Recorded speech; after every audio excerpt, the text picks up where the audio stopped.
संसार में देखो तो परेशान, परमार्थ की तरफ देखो तो हम परेशान हो। ये हमारा आदत स्वभाव बन गया परेशान होना। थोड़ा सा धैर्यवान बनो, गंभीर बनो। कोई भारी से भारी विपत्ति में परेशानी स्वीकार करके विपत्ति से थोड़ी निकला जाता। सुलझो, ठीक है, विपत्ति आई, समस्या आई, इसका समाधान होगा। ऐसा थोड़ी कि हमें नष्ट कर देगी। अगर अभी हमारी बड़ी हानि हो जाती है, हम कल इससे बड़ा लाभ प्राप्त कर सकते हैं। हमको एकदम बिल्कुल गंभीर रहना है, इतने कमजोर नहीं बन जाना।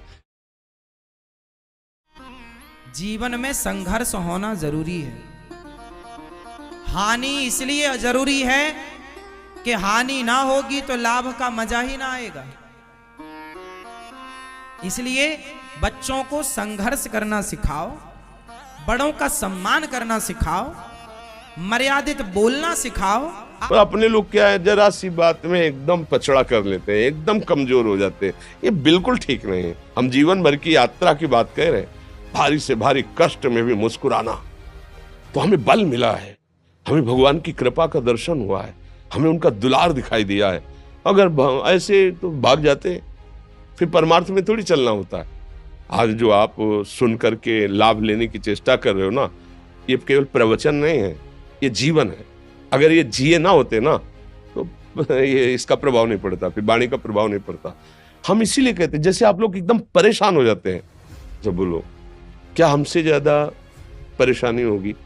दोनों किडनी खराब, दवाई लाने के लिए पैसे नहीं, पानी रखा है हम उठ के पी नहीं सकते, भीषण शरीर में कष्ट, भीषण बुखार, क्योंकि किडनी फेल, जरा में बुखार, खाने को क्या, रोटी मांग के लाओ। अगर वहां सब्जी मिलती तो लाल मिर्च ऐसी पड़ के मिलती थी कि वो पा नहीं सकते थे। आप सोचो, पानी लाना है तो मुझे लाना है, पीना है तो मुझे पीना है।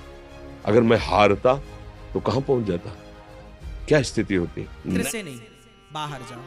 अब बेटा पढ़ा लिखा 10,000 कमाने गया, बाजार में आप जाइए 10,000 कमाने, कितने धक्के खाने पड़ेंगे, कितनी लाइनों में लगना पड़ेगा, कितना इंटरव्यू देना पड़ेगा, कितने घन पीटने पड़ेंगे, तब कहीं जाकर तुम्हें 10,000 की नौकरी मिलेगी। क्या नहीं करना पड़ेगा?